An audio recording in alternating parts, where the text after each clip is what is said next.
Ladies and gentlemen, I am being doubted as to my assertion that the world will be united in the end, that there will be a one world government. But I have proof, internal evidence from the scriptures. Good afternoon, good evening, good morning, everyone. This is Martin Zender from my South American bunker. Now, you know, the Battle of Armageddon is to be noted here because the Battle of Armageddon is a misnomer. This so-called battle is never fought. Rather, the nations gather against the nation Israel in the end to fight them. This shows you that the world is of one opinion. There's nothing like a common enemy to bring people together, and the inhabitants of the world will be brought together en masse and in unison against the nation Israel, and it will happen in the valley called Armageddon. Well, we're going to get some details on that, and I'm going to also give you a refinement of what I was telling you earlier this week concerning the nation Israel, why it's in the land. This is really interesting. My bunker mate, Ruchinia, brought this up. Let me just let you know this right now. Israel has to be somewhere in order for all the nations to be gathered against her. Now, I said that Israel is going to be united to fulfill a prophecy Jesus made in Matthew 13, namely that he's going to gather the tares to be burned, and the tares have to be in one place to be burned. Well, no, that's not technically true, but the word gather, they don't have to be, but the word gathered tells me that going to gather them together and they're going to be in one place. Now, it's also true, it's prophesied that all the nations will be gathered against Israel to annihilate her. They won't do it, but they think they're going to. In order for that to happen, if the nations are going to circle Israel, they have to be located in their land. So this is another purpose for the 1948 Declaration and the Balfour Declaration and also the Sykes-Picot Arrangement. Oh, I'm going to talk to you about that too. That's not the only reason that Islam is excited and wants to reclaim their borders. I should say they're not going to stop at reclaiming their borders. Yes, they're ticked at the scraps that was handed to them by the British, by this British and French guy, this Sykes-Picot. They want to do more than that. They want to take over the world. I'm going to give you details of that on Monday, and I'm going to show you a video on Monday. It's one of the most impressive videos I've seen, because this video was made by an ex-Muslim who knows what he's talking about, and it's a message to Barack Obama, who, in my opinion, is put into office by God so that the Islamic religion can make strides against the world to take over the world, so that a reaction will be provoked by the West, so that the West will stamp on not only the Islamic religions, but all other religions to become the beast. This is a chain reaction. But ladies and gentlemen, this chain reaction does not need to be started by the United States, by Western powers. As you know, I don't like conspiracies. Well, look, there's enough real conspiracies without making up conspiracies. I know it seems like I'm all over the map today, but I'm excited to get all this out. I'm going to try to get as much of it out as possible. Why make up conspiracies when there are so many real ones? This idea that 9/11 was a government fabrication, that it wasn't really a plane that hit the Pentagon, and that the World Trade Center collapsing was actually detonations planted by the United States government, because no building behaves that way. Well, every single assertion of the conspiracy crowd concerning 9/11 has been thoroughly disproven by science. And they are left with all they have in the first place, which is conjecture, false information, and inference, and in some instance, outright lies. And I'm going to prove this to you. I have a book on order. I've looked at it online. It's by the writers of Popular Science, and they've debunked the entire 9/11 conspiracy theories. Now, you're going to find out on Monday, when I publish this video, you're going to find out why you don't need a conspiracy theory. You don't need, I guess help me here. The whole idea, I think, is that people say that the United States wants war, and so they needed to provoke a war against the U.S. by Islam. So they set the whole thing up, just like the moon landing and just like the grassy knoll shooter, to make it look like Islam is attacking the U.S., to give the U.S. reason to attack Islam. It's like saying, folks, that we made our own Japanese airplanes and that we bombed ourselves at Pearl Harbor to make it look like Japan did it so that we could go kick Japan's ass.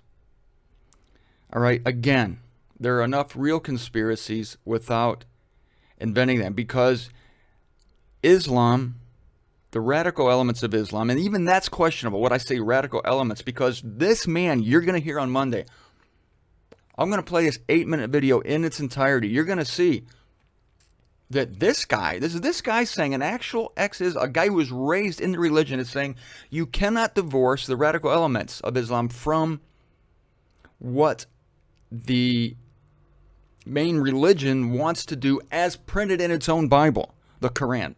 Gonna look at this. This isn't me talking, it's this guy. I'm going to show that to you Monday, and it's going to be a startling video. All this to say, why am I talking about this? Because the book of Revelation is divided into 3 parts, but 2 main parts, which is religion and politics. There's the throne section and the temple section. And since Revelation, nearly half the book, from chapter 11 through chapter 20, is about religions, and there are only 4 main religions on the earth, we who are studying these things must study the 4 religions and see what they're doing to give us clues as to what's happening in the end. And we have a major battle between East and West, and this is going to bring us to Armageddon. I have a coherent strategy here. This is going to bring us back to the so-called Battle of Armageddon, because what we're seeing in the end times is the West against the East, the Occident against the Orient. And it is founded upon religious conflict.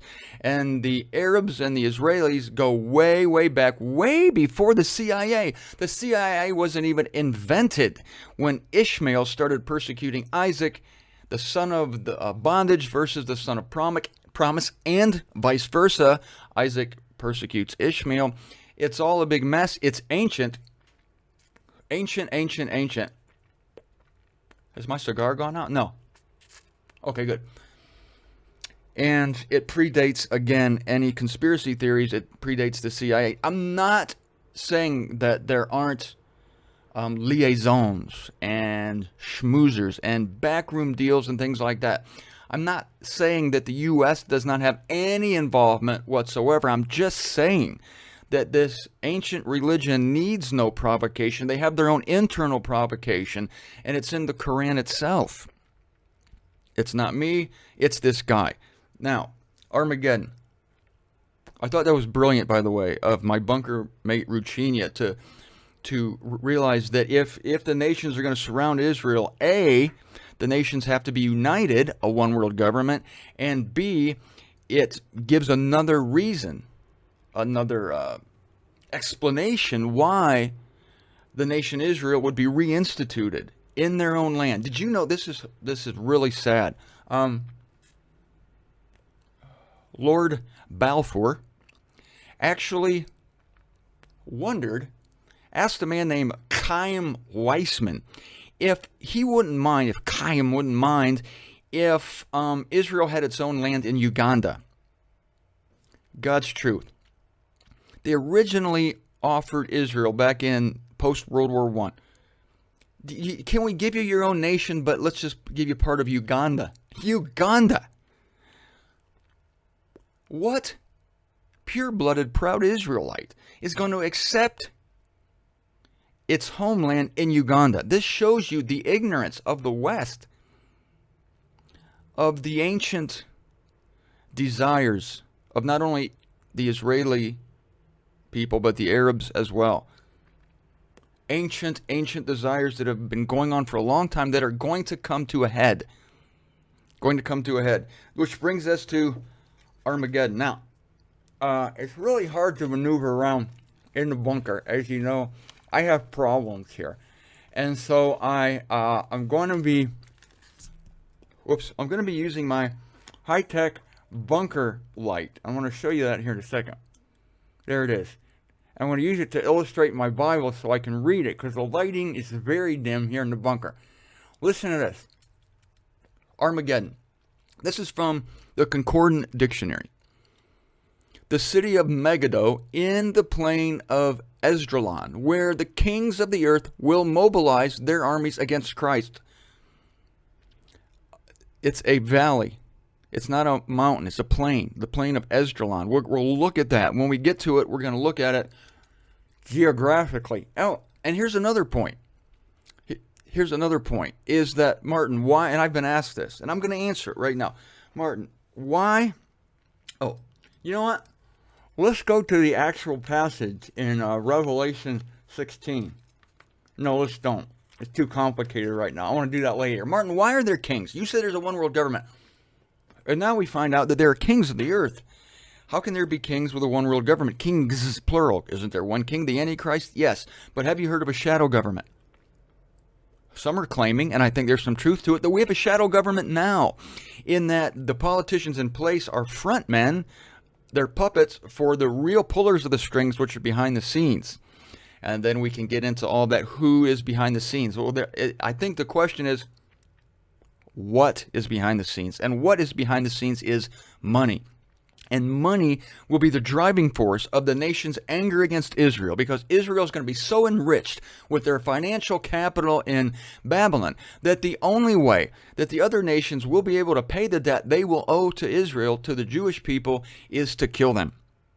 And they're going to gather for battle. The battle's never fought. God comes and annihilates the nations, and this precipitates the second coming of the Lord Jesus Christ. I'm all over the place today. I appreciate that. I'm a little excited here at the end of the week. So thank you for bearing with me. I've given you lots of food for thought. I have no idea what I'm going to title this show. And Monday, though, you're in for a real treat. This guy, I'm telling you, I'm going to save it for Monday. It's going to be the most amazing video you've seen, except for mine, of course.